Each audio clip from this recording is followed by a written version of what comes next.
A biased and racist flight attendant, a black woman in first class. A high-stakes conflict 30,000 feet in the air, but there's a twist that the racist flight attendant never expected. Get ready for a story that unravels the type of prejudice that black people go through every day, unseen and hidden.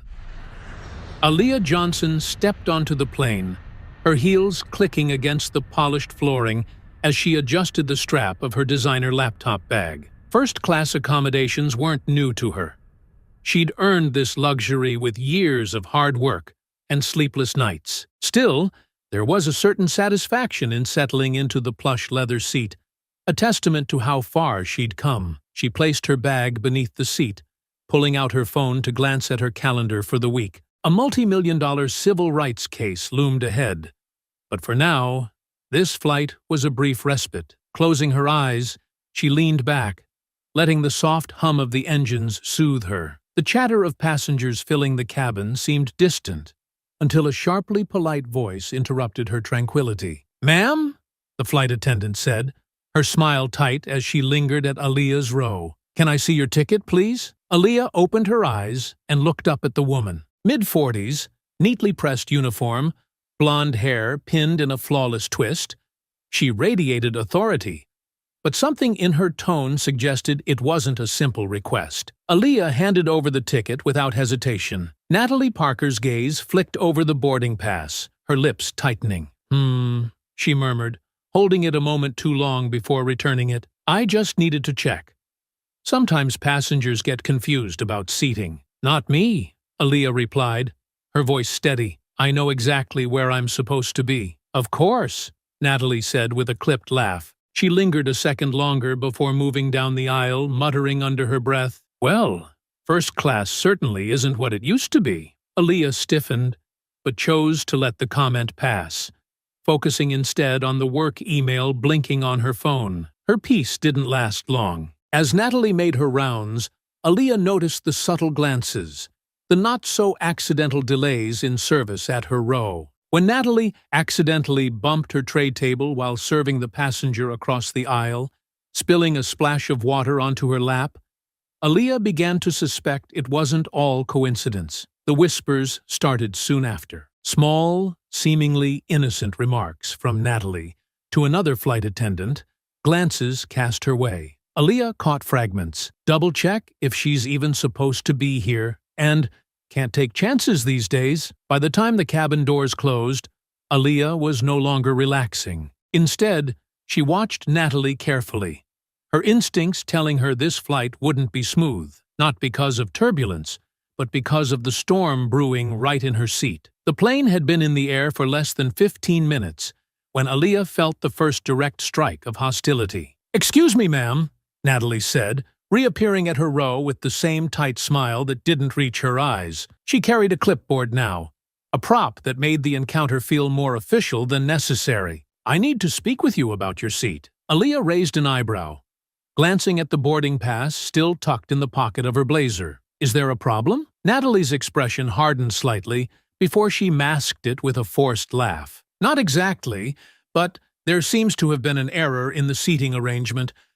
I believe this seat might have been assigned incorrectly. Would you mind moving to a seat in the main cabin? We'll make sure you're comfortable." Aaliyah's lips curved into a polite, tight smile. "This is the seat I paid for, so I'll stay here. If there's an error, you might want to check with whoever assigned it." Natalie's cheeks flushed a faint pink, and her clipboard sagged slightly in her hands. "Ma'am, it's a simple misunderstanding. I'm sure we can resolve this without any fuss." "I agree," Aaliyah said firmly, her tone still calm. "There's no fuss. I'm staying in my assigned seat." The interaction drew the attention of nearby passengers.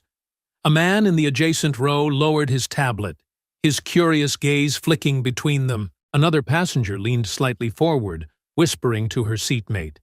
Aaliyah noticed it all but refused to let it rattle her. Natalie sighed audibly, shifting her weight to one hip as she clutched the clipboard. "Look," she said, her voice dropping an octave. "We both know how these things happen. Sometimes people end up in the wrong place, even if they don't mean to.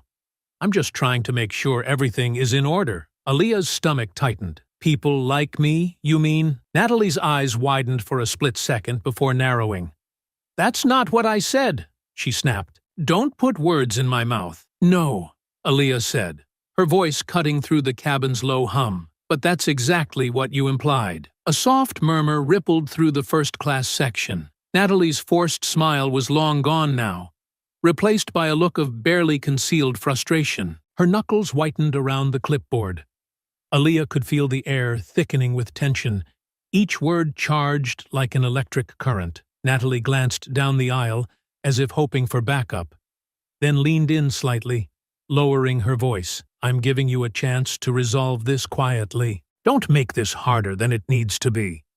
Aaliyah leaned back in her seat, her calm demeanor unwavering. The only person making this hard is you. If you're done harassing me, I'd like to enjoy my flight. The captain's voice crackled over the intercom, announcing the cruising altitude and welcoming everyone on board. Natalie hesitated, her jaw tightening, before straightening up and retreating down the aisle. Aaliyah watched her go, sensing that this wasn't over. A few minutes later, the beverage service began, with another flight attendant making rounds in first class. Natalie's absence was notable, but it didn't last long. She reappeared with another staff member, this one younger and visibly uneasy. She's refusing to move, Natalie said, her voice sharp, but low enough to avoid the captain's notice. I need you to back me up here. The younger flight attendant hesitated, her eyes darting to Aaliyah, and then to the clipboard Natalie thrust into her hands. I don't think this is— Just do your job, Natalie snapped. Aaliyah folded her arms, her calm exterior beginning to crack. She'd been patient, but patience was a finite resource. Let me save you the trouble. If you're planning to escalate this, go right ahead. I'm sure my lawyer would love to hear how your airline treats paying customers. Natalie stiffened, her confidence faltering as nearby passengers leaned in, openly watching the exchange. The younger attendant fumbled with the clipboard, clearly uncomfortable. Aaliyah caught the apologetic glance she cast her way before scurrying off. Michael Rivera, seated in coach, adjusted his camera lens discreetly, angling it through the gap in the curtain. He'd been recording since Natalie's first approach, and his instincts told him this story was far from over. The murmurs grew louder as Natalie, now visibly flustered, leaned down toward Aaliyah once more. You people always make everything about race, she hissed under her breath, her tone venomous. I'm just doing my job. Aaliyah's eyes locked onto hers, unflinching. And I'm just sitting in my seat. If you have a problem with that, I suggest you take it up with someone who cares. Natalie straightened abruptly, her face blotchy with anger. She opened her mouth to respond, but caught herself, spinning on her heel and marching down the aisle. Aaliyah exhaled slowly, her pulse thrumming in her ears. She could feel the eyes of the other passengers on her, some sympathetic, others indifferent, and a few blatantly hostile. She didn't care. Let them look. She wasn't going anywhere. The cabin had settled into an uneasy quiet, but Aaliyah remained vigilant. She noticed Natalie pacing near the galley, her expression tense as she whispered to another flight attendant. The glances they threw her way were unmistakable, and Aaliyah knew it was only a matter of time before the next confrontation. Sure enough, Natalie returned, this time with the younger flight attendant in tow. The younger woman looked as if she wanted to be anywhere else. Natalie, however, wore an air of forced calm that did little to mask her simmering frustration. Ms. Johnson, Natalie began, her voice saccharine, we've checked our records again, and it seems there's still a discrepancy with your seat assignment. I'm afraid you'll have to move to the back of the plane. Aaliyah set down her book and turned her full attention to the flight attendant. I already told you, there's no discrepancy. I paid for this seat, and I'm staying here. Natalie's smile faltered, and her true irritation shone through. I understand you feel entitled to this seat, but I'm telling you, there's been a mistake. Aaliyah's patience snapped. Let me be perfectly clear. The only mistake here is how you're treating me. I'm not moving. Natalie leaned in slightly, lowering her voice as her professionalism cracked. You don't get to talk to me like that. I'm trying to do my job. But of course, people like you always have to make a scene. The air seemed to freeze around them. Aaliyah's heart pounded, but she kept her voice steady. And what exactly do you mean by people like me? Natalie's face flushed. You know exactly what I mean. Nearby passengers began whispering, their gazes bouncing between Aaliyah and Natalie. The tension in the cabin was palpable. One passenger, an older man in a business suit, cleared his throat loudly. But Natalie ignored him. You're being unreasonable, Natalie said, louder this time, as if trying to garner support. It's not that complicated. We can resolve this quickly if you just cooperate. Aaliyah folded her arms. Cooperate with what? Your blatant racism? Natalie recoiled as if struck. Excuse me? How dare you accuse me of something like that? I dare, Aaliyah said, her tone cutting. Because that's exactly what this is. You haven't harassed anyone else in this cabin, just me. And everyone here knows it. There was a brief silence before another voice broke through. She's right, said a middle-aged woman 2 rows back. Her voice was soft but firm. I've been watching the whole time. You're singling her out. Natalie's head snapped toward the woman. This has nothing to do with anyone else. I'm simply following protocol. Sure you are, the woman replied, crossing her arms. And I suppose protocol includes muttering about her under your breath? I heard you loud and clear. A ripple of murmurs swept through the cabin, and Natalie's composure wavered. She glanced toward the galley, clearly hoping for support, but the younger flight attendant who had accompanied her avoided her gaze, stepping back into the aisle. Meanwhile, Michael Rivera, seated in coach, adjusted his camera to capture the scene. He'd been recording from the moment Natalie had first approached Aaliyah, and now he zoomed in on the heated exchange. His instincts told him this was a story that needed to be told. Natalie's voice rose. I don't have to explain myself to any of you. I'm in charge of this cabin, and I'll decide what's appropriate. Aaliyah remained seated, her voice calm and even. No, what you'll do is stop harassing me and do your job. Unless, of course, you'd like me to escalate this further. Natalie blinked, clearly thrown by Aaliyah's composure, but her anger quickly returned. You want to escalate this? Fine. I'll get the captain involved. Please do, Aaliyah said, gesturing toward the cockpit door. Let's see how far you're willing to take this. Natalie hesitated for a moment before storming off, her heels clicking sharply against the floor. The murmurs in the cabin grew louder as passengers began discussing what they'd witnessed. Some openly sided with Aaliyah, while others muttered about staying out of it. Aaliyah exhaled, her pulse pounding in her ears. She wasn't afraid of confrontation, but the blatant nature of Natalie's actions left her feeling exposed in a way she hadn't anticipated. She caught the eye of the middle-aged woman who had spoken up earlier and offered a small nod of thanks. Moments later, Natalie returned with the captain in tow. His expression was a mix of irritation and confusion. Clearly, he wasn't pleased about being dragged into the situation. What seems to be the issue here? He asked, his tone weary. Natalie launched into a rehearsed explanation, painting Aaliyah as uncooperative and disruptive. But before she could finish, Aaliyah interrupted. Captain, I'm happy to clarify. I'm sitting in the seat I paid for, and this flight attendant has been harassing me from the moment I boarded. Her behavior is completely unacceptable, and I have witnesses to back me up. The captain frowned, glancing between Aaliyah and Natalie. Is that true? He asked, addressing the other passengers. Several passengers nodded, and one spoke up. I've seen everything. She's been targeting her for no reason. Natalie's face turned red, and her mouth opened and closed, as if she couldn't believe what she was hearing. I see, the captain said, his tone cold. Ms. Parker, can I speak to you in the galley? Natalie stiffened, but she had no choice but to follow him. As they walked away, Aaliyah leaned back in her seat, her body still tense, but her mind racing with thoughts of what might come next. The captain returned to the cabin after a short but intense conversation in the galley. His expression was carefully neutral, but the tension in his posture was evident. He walked straight to Aaliyah, who sat upright, her composure unshaken despite the growing frustration in her chest. Ms. Johnson, the captain began, his voice measured.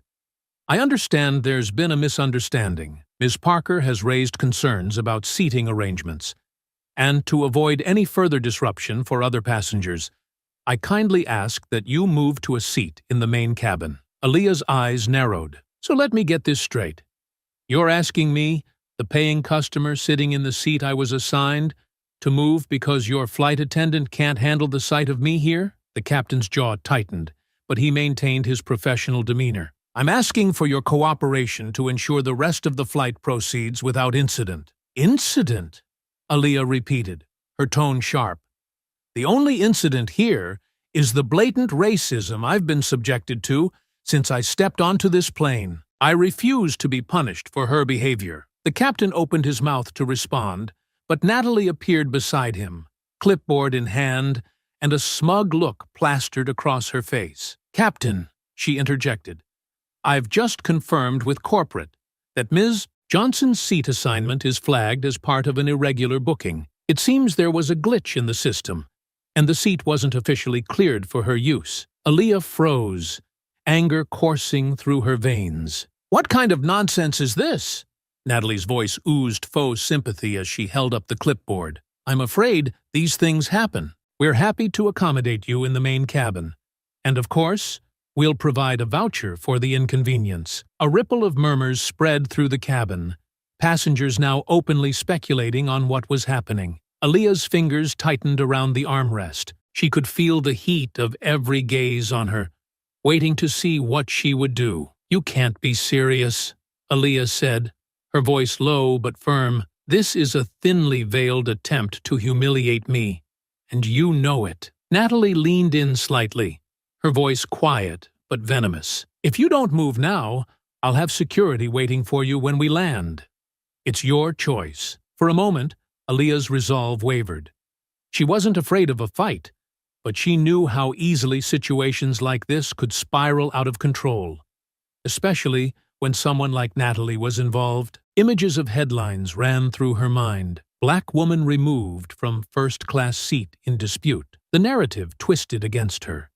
Her dignity dragged through the mud. With a deep breath, she stood. The cabin fell silent, and Natalie's smirk grew wider. "I'll move," Aaliyah said, her voice steady despite the fury burning inside her. "But not because you're right, only because this isn't over.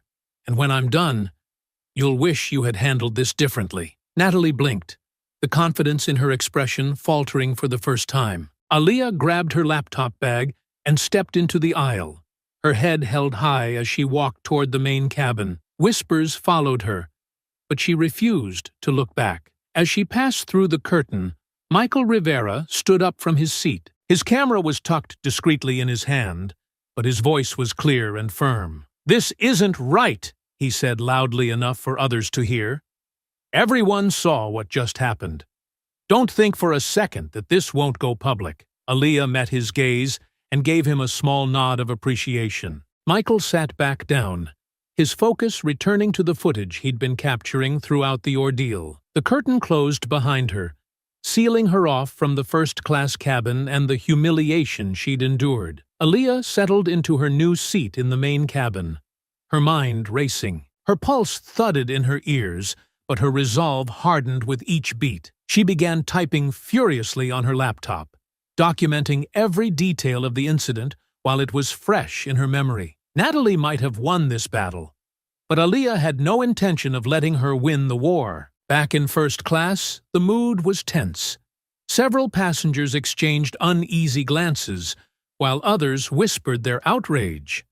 Michael continued to record surreptitiously, his footage now including a shot of Natalie as she strutted back down the aisle, her expression smug. As the plane flew westward, the cracks in Natalie's composure began to show. More passengers were speaking up, and murmurs of discontent grew louder. By the time Natalie returned to the galley, she found herself cornered by a middle-aged woman who had finally decided enough was enough. "You should be ashamed of yourself," the woman hissed, loud enough for everyone in earshot to hear. "This isn't going to end well for you." Natalie's confidence wavered, but she quickly put on her professional mask and brushed the woman off. Still, A flicker of uncertainty crossed her face. The seeds of resistance had been planted. Aaliyah sat stiffly in her cramped seat in the main cabin, her laptop open on the tray table. The steady hum of the engines was a stark contrast to the storm brewing inside her. Her fingers moved quickly across the keyboard, documenting everything she could remember.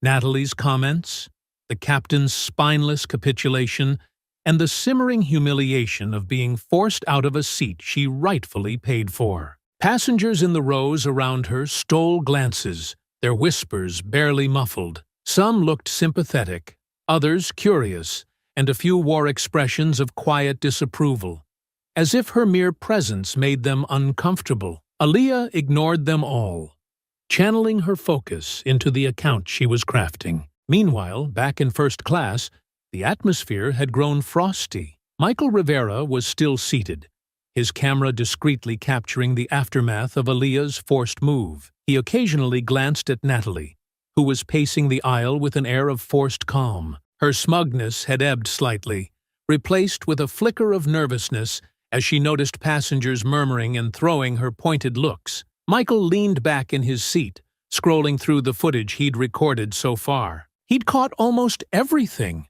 The condescending remarks, Natalie's smug satisfaction, and, most damning, the moment she leaned in to whisper her veiled threat about security.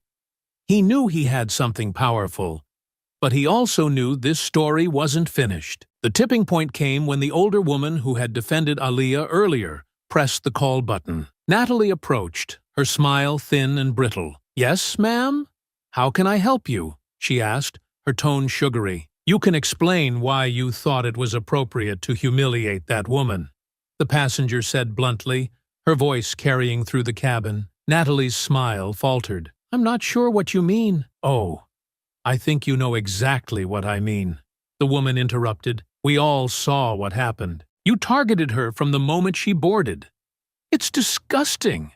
And frankly, I'm appalled this airline allows behavior like yours." A murmur of agreement rippled through the cabin.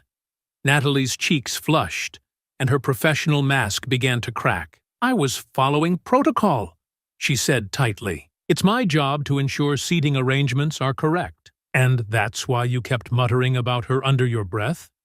Or why you threatened to call security on her for sitting in her assigned seat?" The woman's tone was sharp and accusatory, leaving Natalie with no room to maneuver. "That's not what happened," Natalie snapped, her voice rising.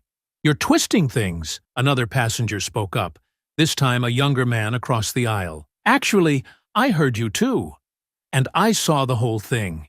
You were way out of line." Natalie's head whipped toward him, her eyes blazing. "I don't need to explain myself to you." "Maybe not," the older woman said coolly. "But you'll have plenty of explaining to do when this goes public." Natalie froze, her expression shifting to one of alarm. "Public?" she echoed. The woman gestured toward Michael, who had stopped pretending to be subtle. His phone was out in plain sight now, aimed directly at Natalie. "Oh yes. You're going to be famous, dear." Smile for the camera. Natalie's face drained of color as she realized just how much of her behavior had been captured. She spun on her heel and stormed toward the galley, muttering under her breath. In the main cabin, Aaliyah's phone buzzed. She glanced at the screen to find a notification from an unfamiliar number. Opening it, she saw a text from Michael. "I've got everything on video. This isn't over. Stay strong." A small smile tugged at the corner of her lips. For the first time since boarding the flight, she felt a glimmer of hope. She quickly typed a reply. "Thank you. I'm documenting everything on my end, too." The next few hours passed in a tense stalemate. Natalie kept to the galley as much as possible, avoiding direct eye contact with passengers. Aaliyah stayed focused on her notes, the rhythmic tapping of her keyboard drowning out the hum of the engines. Every so often, Michael glanced back toward the main cabin, exchanging brief nods with Aaliyah. When the captain announced the initial descent into Los Angeles, the tension in the air was almost unbearable. Natalie re-emerged, her face carefully neutral as she began preparing for landing. She avoided Aaliyah's gaze as she walked down the aisle, but Aaliyah caught a fleeting look of apprehension in her eyes. As the plane touched down and taxied toward the gate, Aaliyah's resolve hardened. She knew the battle wasn't over. It was only beginning. She closed her laptop, slid it into her bag, and prepared herself for what awaited on the ground. Back in first class, Michael powered off his camera and leaned back in his seat, a satisfied smile on his face. He had everything he needed to expose the truth. And judging by the whispers still rippling through the cabin, so did plenty of others. Natalie, however, looked anything but composed. Her movements were jerky as she gathered her things, and her forced smile had all but disappeared. The walls were closing in, and she knew it. As the seatbelt sign dinged off and passengers began standing, Michael glanced toward Aaliyah through the curtain one last time. "This is just the beginning," he muttered to himself, tucking his camera into his bag. The plane door opened, and passengers began filing out, the hum of conversation mingling with the shuffle of feet. Aaliyah waited in her seat, unwilling to join the rush. Her thoughts were sharp and focused, each moment of the flight etched clearly in her mind. She couldn't let Natalie's actions slide, not after everything that had happened. As the aisle cleared, Michael Rivera stood in first class, his camera now tucked away, but his expression resolute. He glanced toward the main cabin, catching Aaliyah's eye through the curtain. He gave a small nod, as if to reassure her that he hadn't stopped recording, and that she wasn't alone in this fight. Aaliyah finally rose, adjusting her bag over her shoulder. As she moved toward the exit, the younger flight attendant from earlier approached her hesitantly. She looked around nervously, as though checking to see if Natalie was watching. The woman began, her voice low. "I wanted to say I'm sorry for what happened. It wasn't fair." Aaliyah stared at her for a moment, gauging the sincerity in her tone. "Then why didn't you say anything when it mattered?" The woman's shoulders sagged. "I was scared. Natalie can be difficult to stand up to." Aaliyah's voice was firm but calm. "Your fear doesn't excuse your silence. You were complicit in what she did." The attendant nodded, her expression a mix of guilt and shame. "You're right," she whispered. "I should have spoken up." Aaliyah didn't have time for a longer conversation. Without another word, she walked past the attendant toward the jet bridge. As she neared the door, she saw Natalie standing there, her professional mask back in place. The smugness that had defined her earlier demeanor was gone, replaced with a veneer of forced calm. "Have a good day," Natalie said flatly, her eyes flickering away from Aaliyah's. Aaliyah stopped and turned to face her. "You might want to remember this day," she said, her voice low enough that only Natalie could hear, "because it's going to haunt you." Natalie flinched slightly but said nothing, and Aaliyah walked past her, stepping into the jet bridge with her head held high. In the terminal, the scene was unexpected.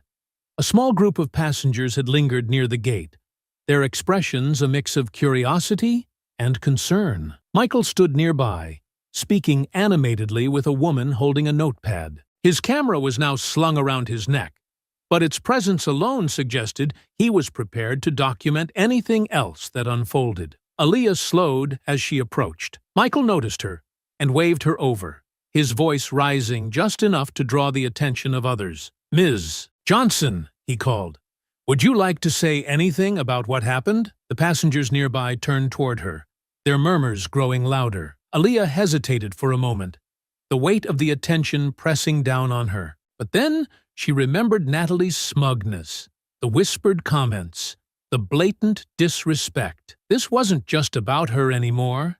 It was about standing up for what was right. She straightened her posture and addressed the small group. "What happened on that flight was unacceptable," she said, her voice steady and clear. "I was targeted and humiliated because of someone else's prejudice.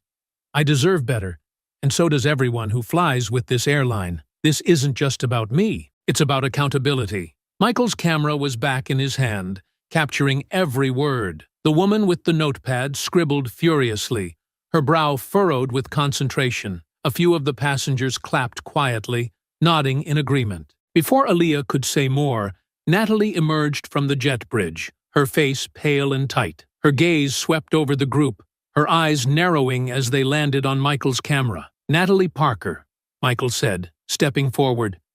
Do you have anything to say about your treatment of Ms. Johnson during the flight? Natalie's composure cracked for a split second, her lips tightening as she shot him a glare. No comment, she snapped. Her voice clipped. She quickened her pace, trying to escape the growing crowd of onlookers. Michael's camera followed her as passengers called out questions, their voices a mix of frustration and curiosity. Aaliyah watched her retreat, a small spark of satisfaction igniting in her chest. Natalie's arrogance was fading, replaced by the reality of what she'd done and what was coming. As the crowd began to disperse, Aaliyah's phone buzzed in her hand. A notification from a social media platform lit up her screen, accompanied by a familiar hashtag, "Chut flying while black." Clicking on it, she saw that Michael's earlier video was already gaining traction, with hundreds of comments pouring in. Outrage filled the posts, calling for justice and accountability. Aaliyah's resolve deepened. This was only the beginning. Natalie wouldn't get away with her behavior, and the airline wouldn't be able to hide behind its policies. Justice wasn't just a possibility. It was inevitable. She glanced at Michael, who was reviewing his footage with a focused expression. Their eyes met briefly, and she gave him a small nod. He returned it, his determination mirroring her own. As she turned toward the exit, Aaliyah felt a sense of purpose settle over her. This wasn't over. Far from it, but for the first time, she knew she wouldn't be fighting this battle alone. Aaliyah stepped out of the terminal and into the crisp Los Angeles air, her mind still reeling from the confrontation on the plane. Her phone buzzed incessantly, notifications piling up as Michael's video gained traction online. She skimmed the comments, feeling a mix of outrage, support, and disbelief pouring in from strangers. This was no longer just her story. It was becoming a movement. Her focus was broken by a voice behind her. "Ms. Johnson." She turned to see Michael Rivera jogging to catch up, his camera still slung across his chest. He looked determined, his brow furrowed as though the events of the flight had affected him as deeply as they had her. "I'm glad I caught you," he said, slightly out of breath. "Look, I'm sorry for what you went through back there. It was disgusting. I've uploaded everything I captured. It's already going viral." Aaliyah regarded him for a moment, her initial gratitude mingling with skepticism. "Why are you doing this?" she asked bluntly. "What's in it for you?" Michael hesitated, then shrugged. "I'm a journalist, sure, but I'm also a person who's tired of seeing things like this happen. If I can help expose the truth, maybe it'll make a difference." His sincerity was evident, and Aaliyah nodded. "Thank you," she said simply. "I appreciate it." He pulled out his phone, scrolling through the video as they walked toward the baggage claim. "It's not just the footage that's blowing up," he said. "People are digging up complaints about Natalie Parker. This isn't the first time she's been accused of misconduct." Aaliyah stopped mid-step. "What?" "Yeah," Michael continued, his voice lowering. "Looks like there are multiple incidents of her targeting passengers, though nothing quite this blatant. Most of them didn't go public, just filed quietly and swept under the rug." Aaliyah's jaw tightened. "Of course they were," she muttered. "That's how these things always go." Michael glanced at her. "Not this time. You've got people backing you now, and the airline's already scrambling. They're going to have to respond." Before Aaliyah could reply, her phone buzzed again. This time, it was a call. She recognized the number immediately.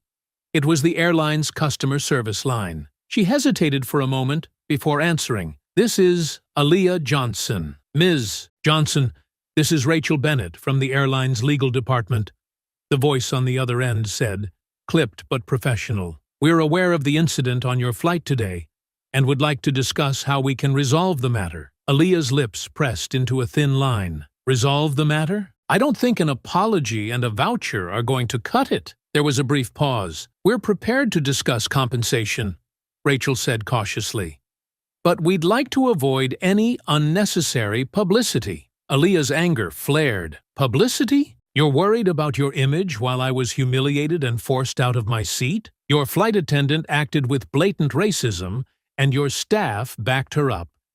Do you really think throwing money at this will make it go away? Ms. Johnson, I assure you, we take these matters seriously." I'll bet you do now that it's trending, Aaliyah interrupted, her voice cold. If you were serious, you'd have addressed the other complaints against her before this ever happened. Another pause. We'll need time to investigate those allegations, Rachel said finally. In the meantime, we'd appreciate it if you could refrain from making further public statements. Aaliyah let out a sharp laugh. Let me save you the trouble. No, I'm not staying silent. And I'm not letting this go. Before Rachel could respond, Aaliyah ended the call, her fingers trembling slightly as she gripped her phone. Michael watched her carefully, his expression a mix of admiration and concern. You okay? He asked. I'm fine, she said, though her tone was clipped. They're scared, which means we're getting somewhere. As they reached the baggage claim, Aaliyah spotted a cluster of reporters gathered near the exit. Their cameras swiveled in her direction as she approached, microphones raised like weapons. Michael glanced at her. You don't have to talk to them if you're not ready, he said. Aaliyah squared her shoulders. No, I do. This isn't just about me anymore. She stepped forward, the reporters closing in like a wave. Questions flew at her from every direction, their voices overlapping in a chaotic chorus. Ms. Johnson, can you comment on the video going viral? Do you believe the airline condones discrimination? What are your next steps?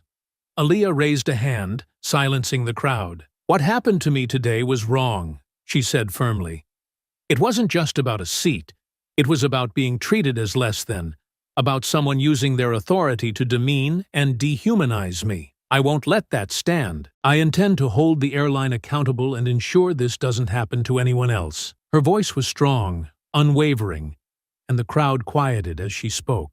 She could see Michael recording from the edge of the group, his expression unreadable. As the reporters pressed for more details, Aaliyah kept her answers measured, refusing to let emotion cloud her message. By the time she stepped away, the murmurs of support and outrage from the crowd were undeniable. Michael caught up to her again as she headed for the exit. That was powerful, he said. You're making waves. Aaliyah glanced at him. Good, because this isn't over. Not by a long shot. She walked into the waiting car, her mind already racing with plans for what came next. Natalie Parker and the airline wouldn't know what hit them. The car ride home gave Aaliyah a chance to collect her thoughts. She scrolled through her phone, the screen lighting up with a constant stream of notifications. Michael's video had taken on a life of its own, spreading across social media platforms with hashtags like Flying While Black and Airline Racism gaining momentum. Each new post brought a mixture of anger, outrage, and calls for justice. Her resolve deepened as she read through the comments. Strangers were sharing their own stories of discrimination on flights, amplifying the discussion. This wasn't just about Natalie anymore. It was about exposing a culture of prejudice and ensuring accountability. Her thoughts were interrupted by the vibration of an incoming call. The caller ID displayed an unfamiliar number, but she answered anyway, her tone cautious. This is Aaliyah Johnson. Ms. Johnson, this is Sharon Goodman, a reporter with the Daily Sentinel. The voice on the other end said briskly, I'm covering the growing backlash against the airline after today's incident. Do you have a moment to comment? Aaliyah hesitated.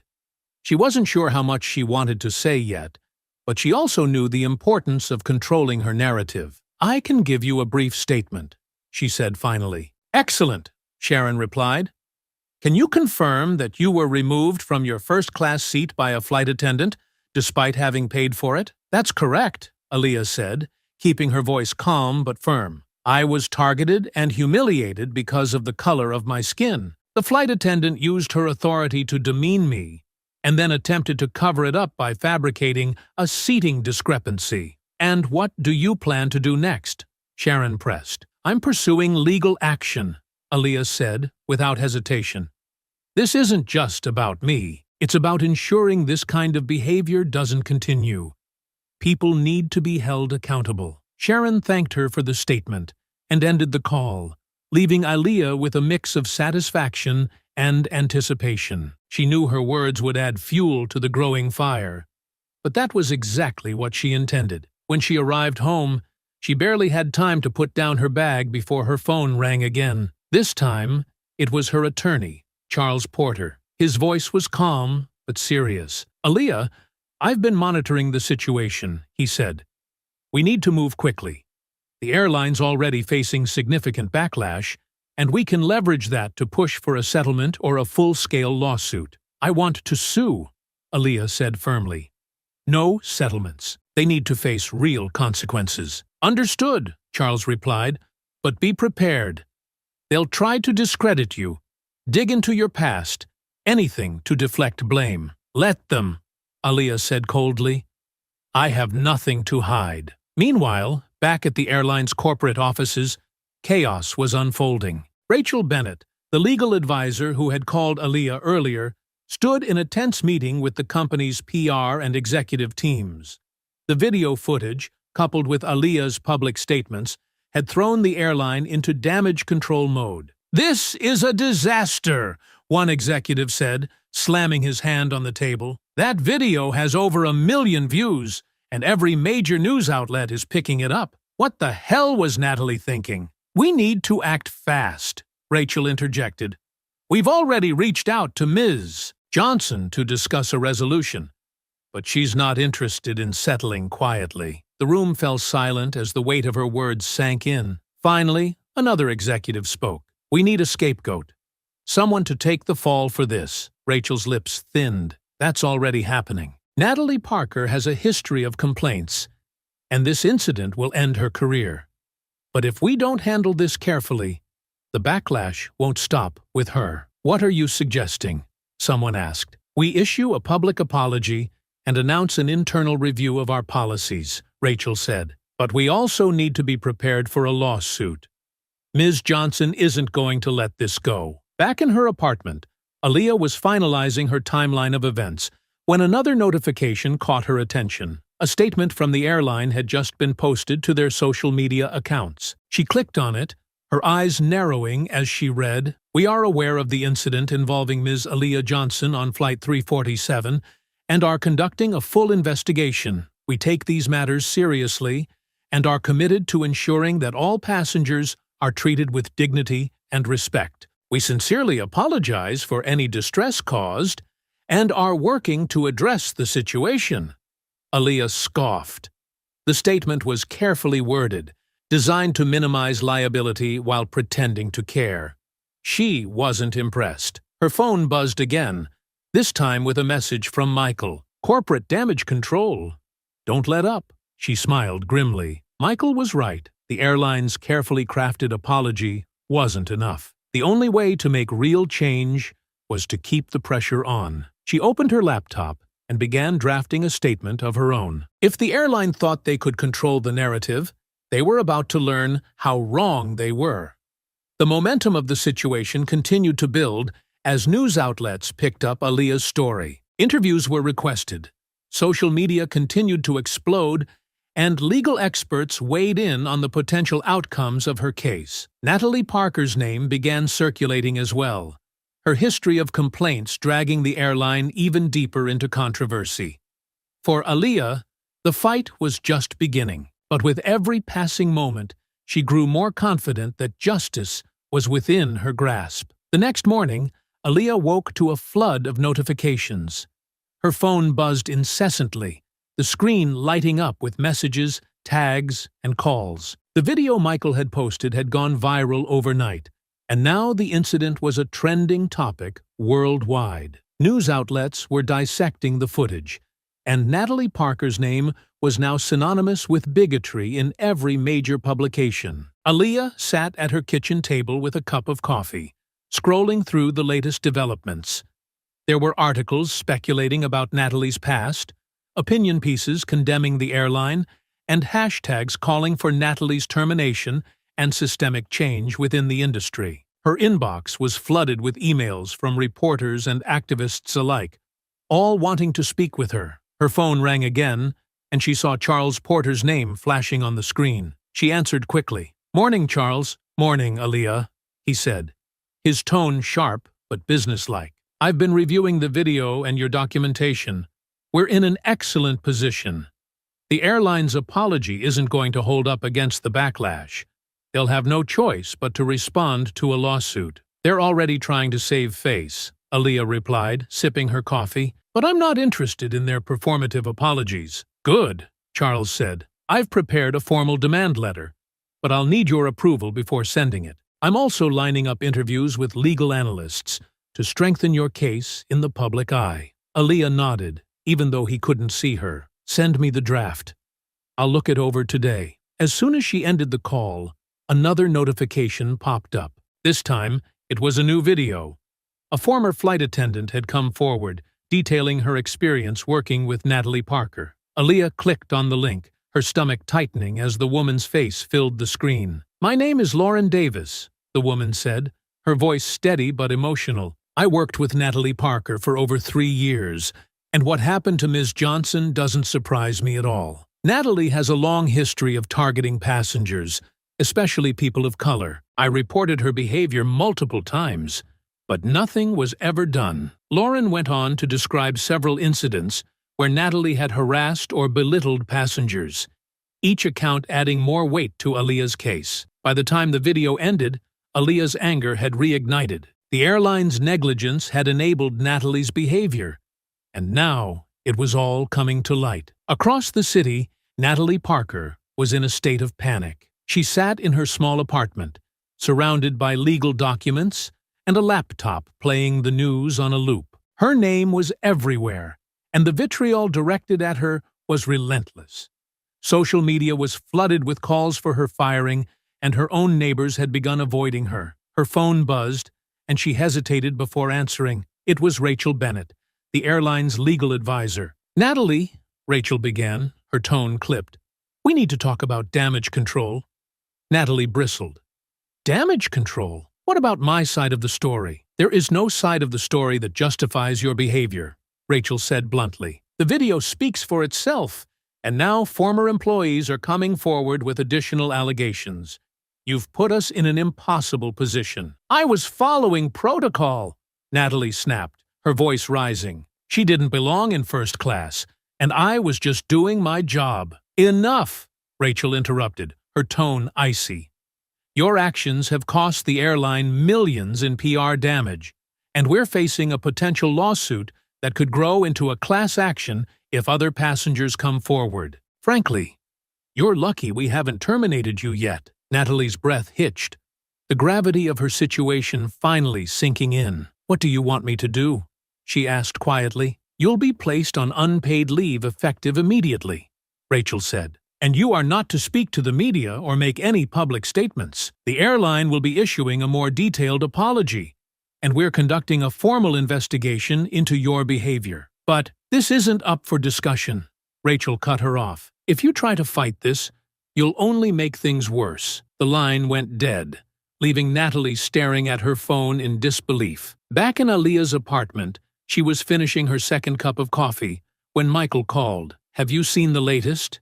he asked, his voice brimming with energy. "If you mean the former flight attendant's video, yes," Aaliyah replied.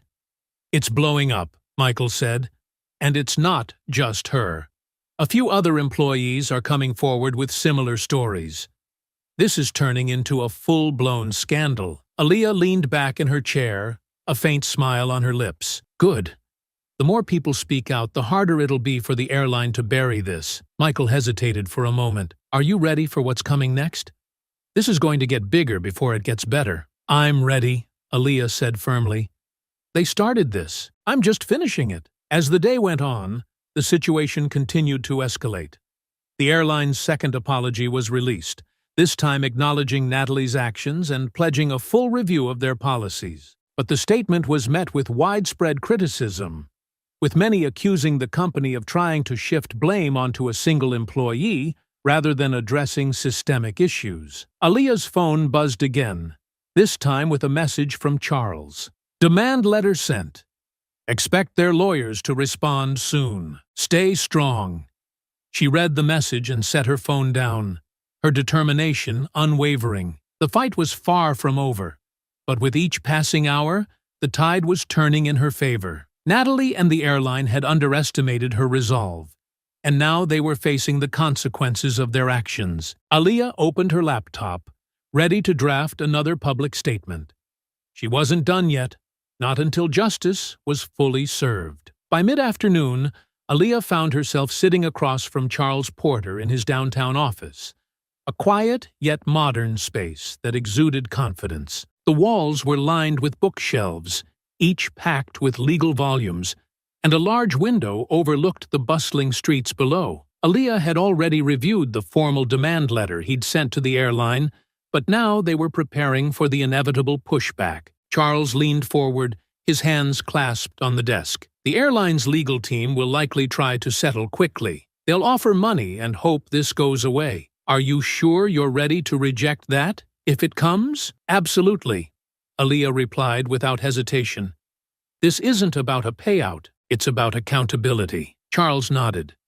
Good, because once we go public with the lawsuit, the scrutiny will intensify, for both you and them. They'll dig into your past, your career, anything they can use to discredit you. Aaliyah met his gaze, her expression unwavering. I have nothing to hide. He leaned back slightly, a faint smile playing on his lips. That's what I like to hear. Now, about the potential class action angle. If more passengers or former employees come forward, we can strengthen our case exponentially. That's already starting to happen with the videos surfacing. Before Aaliyah could respond, Charles's assistant knocked lightly on the door and stepped in, holding a tablet. You're going to want to see this, she said, handing it to him. Charles took the tablet and played a newly uploaded video. The screen showed another former airline employee, this time a man in his early 40s, sitting at a desk with a serious expression. I worked for the airline for 10 years, the man said, his voice steady but grim. I personally witnessed Natalie Parker harass passengers on multiple occasions. She targeted people of color, often under the guise of enforcing policy. I reported her several times, but nothing ever changed. Management always found a way to brush it under the rug. Charles paused the video and set the tablet down. This is exactly what we need. It's no longer just about what happened to you. It's about a pattern of discrimination. Aaliyah exhaled slowly, a mix of anger and resolve tightening in her chest. They knew, she said quietly. They knew what she was doing, and they let it continue. Meanwhile, in a stark conference room at the airline's headquarters, Rachel Bennett was fielding a barrage of questions from the company's senior executives. The atmosphere was tense, the air thick with frustration and panic. This is getting out of hand, one executive barked, slamming his fist on the table. We've got ex-employees coming out of the woodwork, accusing us of systemic racism. We need a plan. Rachel, calm and composed despite the chaos, replied, the first step is taking Natalie Parker off the payroll entirely.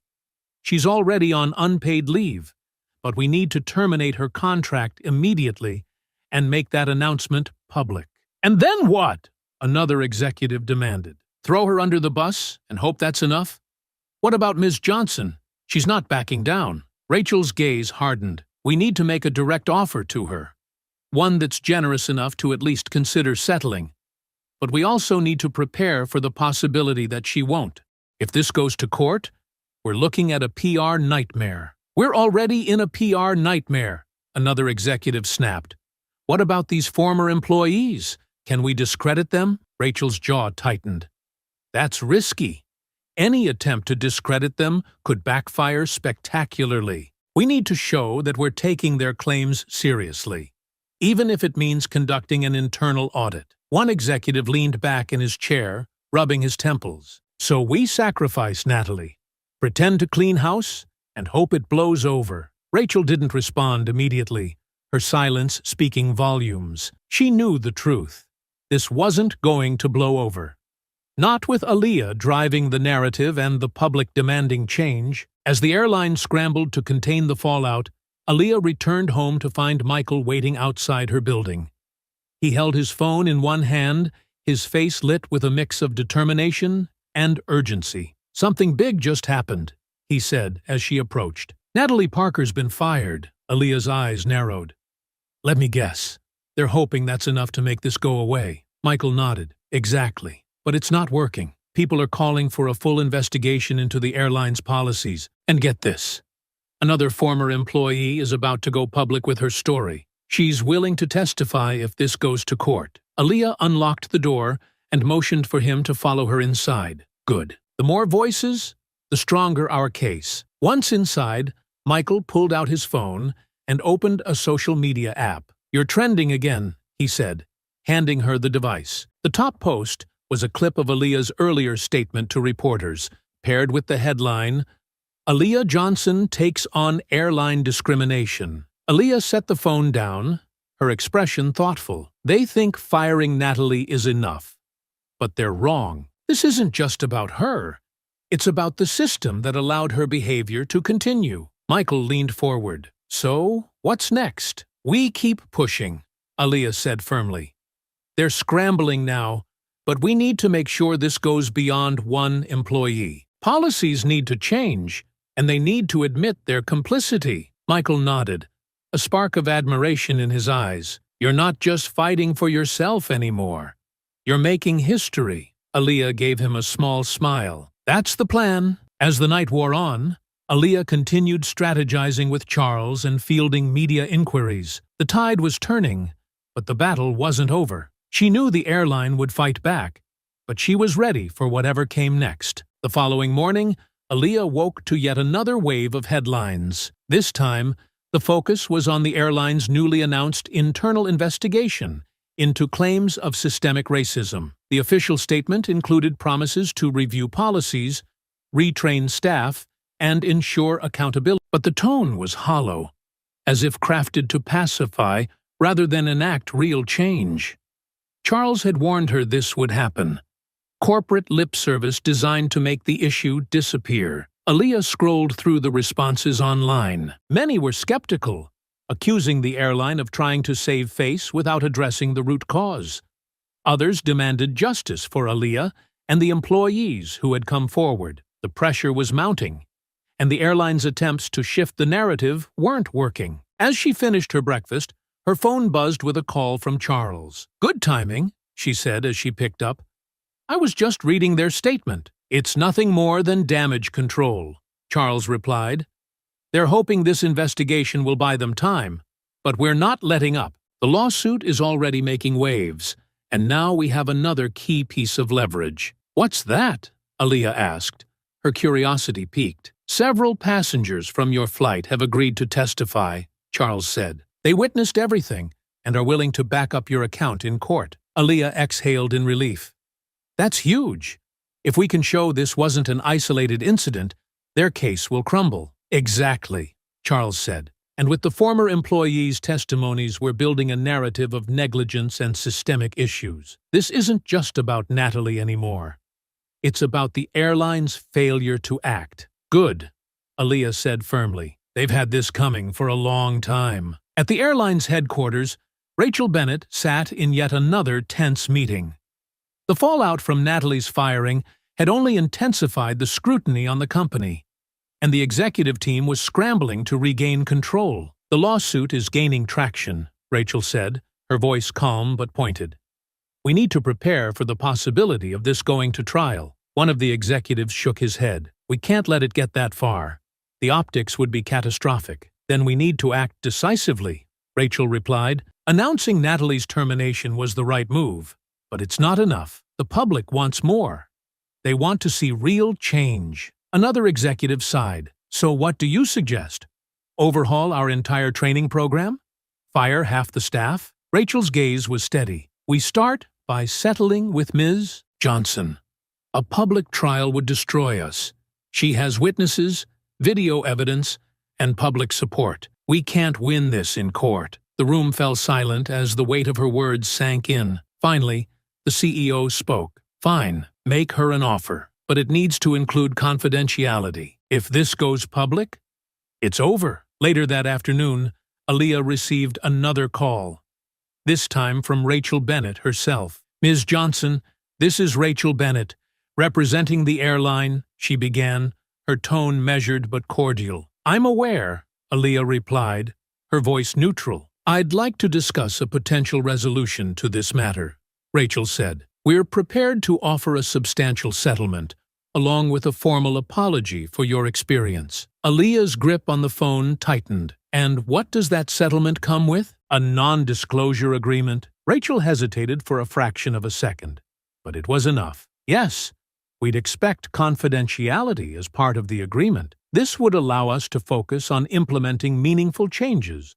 without further distractions. Aaliyah let out a bitter laugh. Meaningful changes? You mean sweeping this under the rug? Ms. Johnson, we take these allegations seriously, Rachel said, her voice strained. This settlement is an acknowledgement of our commitment to making things right. I'm not interested in hush money, Aaliyah said sharply. I want accountability, public accountability.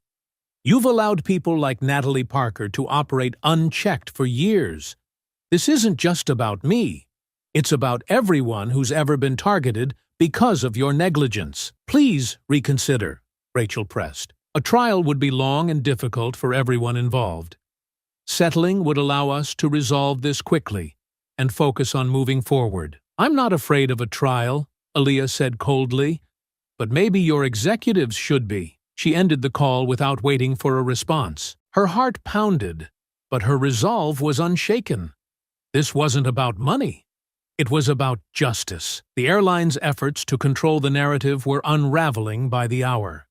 News outlets continued to air interviews with former employees and passengers, each adding another layer to the growing scandal. Social media was ablaze with calls for boycotts and demands for systemic change. Michael Rivera reached out that evening, his voice buzzing with energy. Aaliyah, I just got word that a major civil rights organization wants to back your case. They're offering legal and financial support. That's incredible, Aaliyah said, a small smile breaking through her fatigue. With their help, we can make this even bigger, Michael chuckled. Bigger is an understatement. You're becoming the face of a movement. I didn't ask for that, Aaliyah said softly.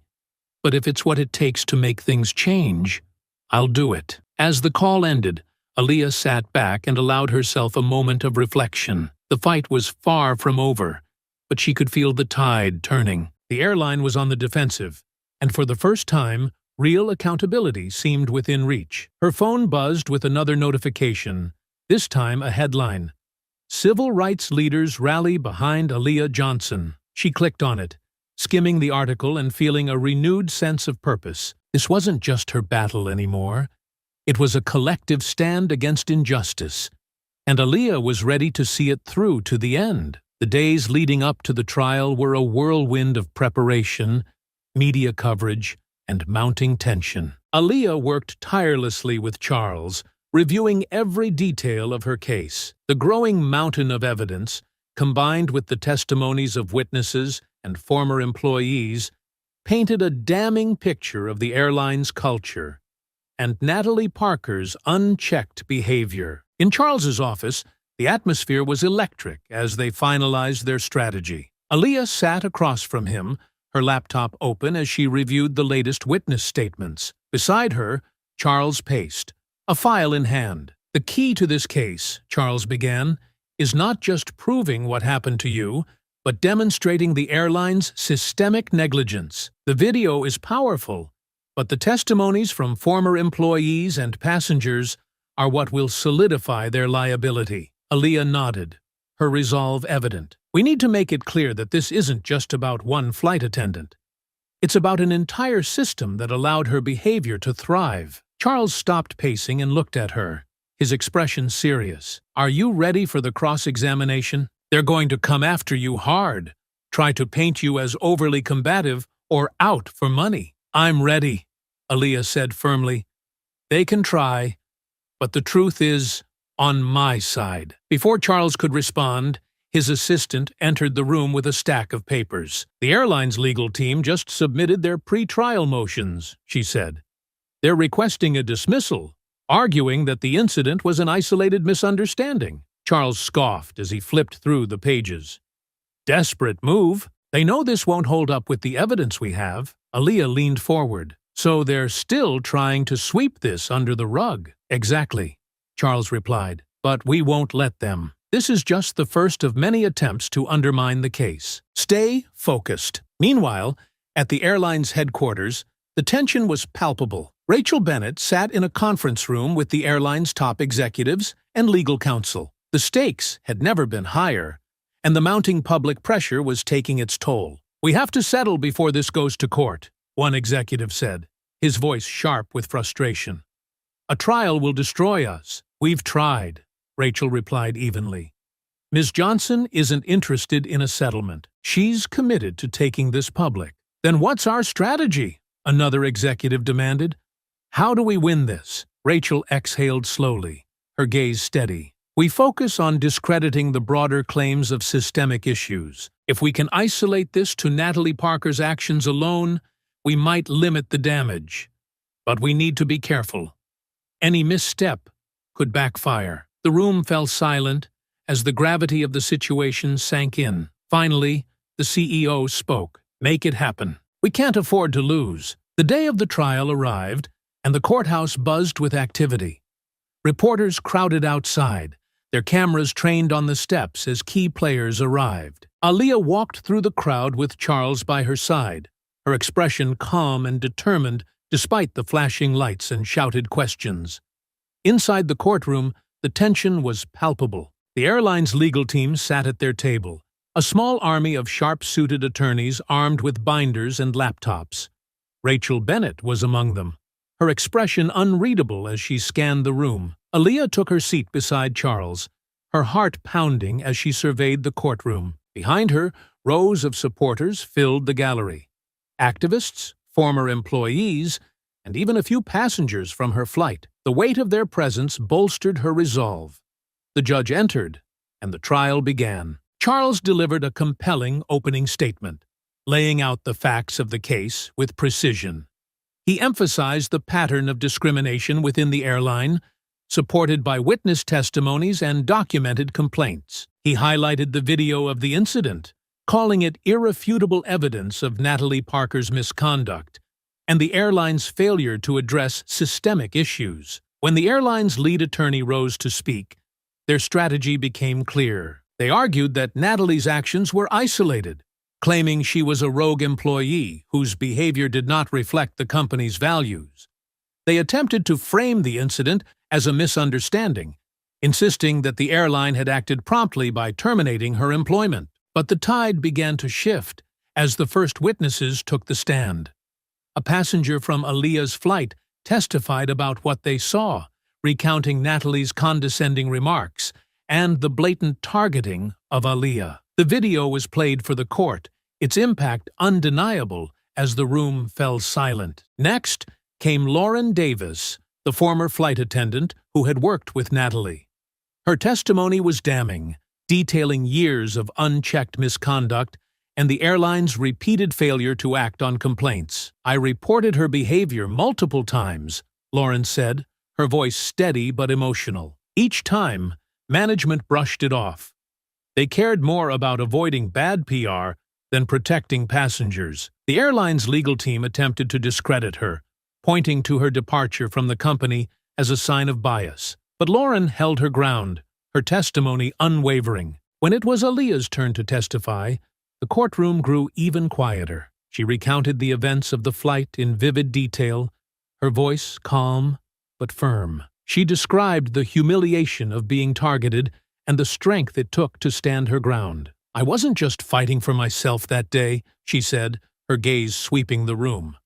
"I was fighting for everyone who's ever been made to feel less than because of the color of their skin. This wasn't an isolated incident. It was the result of a culture that allows discrimination to go unchecked." The airline's attorneys tried to rattle her, questioning her motives and suggesting she was seeking publicity. But Aaliyah remained poised, deflecting their attempts with measured responses. By the end of the day, it was clear the trial was far from over. But Aaliyah felt a surge of confidence as she left the courtroom. The truth was on her side, and she was determined to see this fight through to the end. The courtroom was packed as the trial reached its most critical day. The air buzzed with anticipation as both sides prepared for the final showdown. Aaliyah sat at the plaintiff's table, her hands clasped in her lap. Her heart raced, but her face remained calm and resolute. Charles was beside her, flipping through his notes, his confidence a steadying force. The day began with the airline's lead attorney calling their star witness, the captain of the flight. He was a seasoned professional with decades of experience, and his testimony was intended to bolster the airline's narrative of a misunderstanding. The captain took the stand, his uniform pristine and demeanor composed. "I remember the incident," he began, his voice even. "There was confusion over Ms. Johnson's seat assignment. Ms. Parker informed me she was following protocol to resolve the issue. Would you say Ms. Parker's actions were inappropriate?" the airline's attorney asked. The captain hesitated, glancing briefly at Aaliyah before responding. "I wouldn't characterize them that way. She was trying to maintain order on the flight." Aaliyah's stomach churned at his words, but she forced herself to remain composed. Charles leaned toward her and whispered, "He's trying to downplay it. We'll handle this in cross." When it was Charles's turn, he rose with a measured confidence that filled the room. "Captain," he began, "you mentioned that Ms. Parker informed you of the seating discrepancy. Did you personally verify her claims?" The captain shifted slightly in his seat. "No, I relied on her report." "So you never checked Ms. Johnson's ticket yourself?" "No, I did not." Charles took a step closer. "And when you were made aware of the video evidence showing Ms. Parker's discriminatory comments and actions, what was your response?" The captain's jaw tightened. "I was concerned, of course." "Concerned," Charles repeated, letting the word hang in the air. "Did you take any action to address those concerns?" The captain hesitated again. "I filed a report after the flight." Charles nodded slowly, then turned to the jury. "A report filed after the damage was already done." "Thank you, Captain. No further questions." The turning point came when Charles called Natalie Parker to the stand. She walked to the witness box with a stiff posture, her face a mask of defiance. The room seemed to hold its breath as she was sworn in. Charles wasted no time. "Ms. Parker, you've stated that your actions were motivated by protocol. Can you explain why you targeted Ms. Johnson specifically?" Natalie's lips thinned. "I wasn't targeting her. There was a discrepancy with her ticket, which, as we've established, was valid," Charles said, his tone sharp. "Yet you insisted on removing her from first class. Why?" "I was doing my job," Natalie replied, her voice rising slightly. "Your job," Charles echoed. He picked up a document from the table. "Let's talk about your job. Over the years, multiple complaints were filed against you by passengers and colleagues alike. Complaints alleging discriminatory behavior. Were you aware of these?" Natalie's eyes darted nervously. "Those were misunderstandings." Charles stepped closer. "Misunderstandings? Or a pattern of behavior that went unchecked by your employer?" Natalie's face flushed, and she opened her mouth to respond, but Charles cut her off. "Let's move on to the video. In it, you can be heard saying, 'People like her always make everything about race.' Care to explain that statement?" Natalie's confidence faltered completely. I misspoke." "Misspoke?" Charles said, his voice cutting through the tension. "Or revealed your true intentions?" The courtroom was silent as Natalie fumbled for an answer. Charles let the moment linger before addressing the jury directly. "This is not an isolated incident. It's the result of a systemic failure, a culture that allowed this behavior to go unpunished." The final blow came when Charles called Lauren Davis back to the stand for rebuttal. Her testimony was brief but powerful, solidifying the pattern of negligence within the airline. "I reported Ms. Parker's behavior multiple times," Lauren said, her voice steady, "but nothing was ever done. The company cared more about avoiding bad press than protecting passengers." The jury's expressions were telling. The weight of the evidence, combined with the powerful testimonies, was undeniable. When the time came for closing arguments, Charles delivered a speech that left the courtroom riveted. Ms. Johnson was not just a passenger that day. She became a target of discrimination, a victim of a system that failed her and many others. This case isn't just about one person. It's about holding a corporation accountable for fostering an environment where prejudice thrives unchecked. Justice demands action, not silence. The airline's attorney gave their closing argument, trying to deflect blame onto Natalie as a lone bad actor.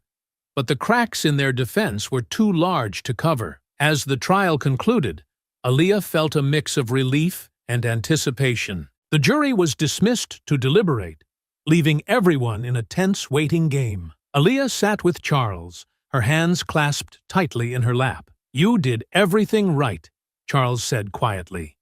"Now we wait." Hours later, the jury returned. The foreperson stood, and the courtroom held its collective breath. In the matter of Johnson versus Meridian Airlines, we find in favor of the plaintiff, Ms. Aaliyah Johnson. A wave of relief and vindication swept over Aaliyah. The judge announced the damages, a substantial monetary award, and a directive for the airline to implement mandatory diversity and anti-discrimination training across all departments. As the courtroom erupted into murmurs, Aaliyah turned to Charles, a small but triumphant smile on her face. "We did it," she whispered. "You did it," Charles replied. Outside the courthouse, reporters swarmed her, cameras flashing as she stepped into the spotlight. This was more than a personal victory. It was a moment of change, a beacon of accountability that would resonate far beyond the courtroom. The courtroom victory sent shockwaves through the media, sparking nationwide conversations about accountability and systemic discrimination. Aaliyah became an overnight symbol of resilience and justice. But as she stepped out of the courthouse into a sea of reporters, she knew her fight wasn't over. This was just the beginning of a larger movement. "Ms. Johnson," one reporter called out, shoving a microphone in her direction. "How do you feel about today's verdict?" Aaliyah paused, her voice calm but resolute. "I feel relieved. But more than that, I feel determined. This verdict is a step toward justice, but it's not enough. Companies like Meridian Airlines need to do more than issue apologies. They need to dismantle the systems that allow discrimination to persist. This isn't just about me. It's about everyone who's ever been targeted, silenced, or ignored." Her words carried through the crowd, sparking a wave of murmurs and applause from supporters gathered nearby. Michael Rivera stood to the side, recording everything. He gave her a nod of encouragement, his camera capturing the moment for the world to see. Later that evening, Aaliyah sat in her apartment, surrounded by flowers, cards, and emails of support. The outpouring of solidarity was overwhelming, but it also reinforced the weight of what she had taken on. She scrolled through social media, where her name trended alongside hashtags demanding corporate reform. Her phone buzzed with a call from Charles. "You've seen the news?" he asked. "Hard to miss it," she replied, glancing at her TV, where a panel of legal experts debated the broader implications of her case. "They're calling this a landmark moment," Charles said. "The damages awarded, the mandated reforms. It's going to set a precedent." Aaliyah leaned back, letting out a deep breath. "Good, but I'm not stopping here." Charles chuckled lightly. "I had a feeling you'd say that. What's next?" "I want to make sure the airline follows through on their promises," she said. "And I want to use this momentum to push for change in the industry as a whole. If this can happen at Meridian, it's happening elsewhere too." "You've got the platform to do it," Charles said. "And if you need legal support, you know where to find me." "Thank you, Charles," Aaliyah said sincerely. "I couldn't have done this without you." Across the city, Natalie Parker sat in her darkened apartment, watching the news in silence. Her face was pale, her once confident demeanor replaced with bitterness and regret. The verdict had not only cost her a career, but had made her a pariah. Neighbors avoided her, and her family refused to take her calls.